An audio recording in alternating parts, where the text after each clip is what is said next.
Ile neema inayopita ndani ya Efata, that grace that walketh in Ephata, ya tofauti na unavyofikiri. is very unique more than you think. Wakati ananiagiza, when he was commanding me, aliniambia, he told me, waambie, tell them, wasikufananishe na mhubiri yoyote.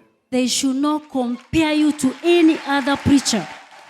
Kwa sababu ninachokutuma wewe kufanya, because what I'm sending you to do, sijawaagiza wao kufanya. I've not commanded them to do it.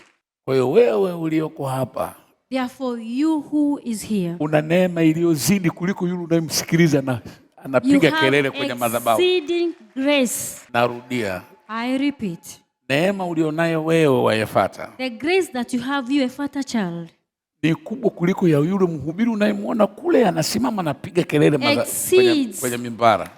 More than those preachers who preach to any other places. Yani yule, that other preacher, kaokoka, he is saved, ana neema, he has grace, lakini hawezi kulingana na neema uliopewa wewe. But it cannot be compared to the grace that you have.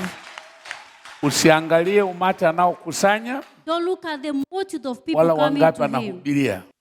Hii ni Efata TV.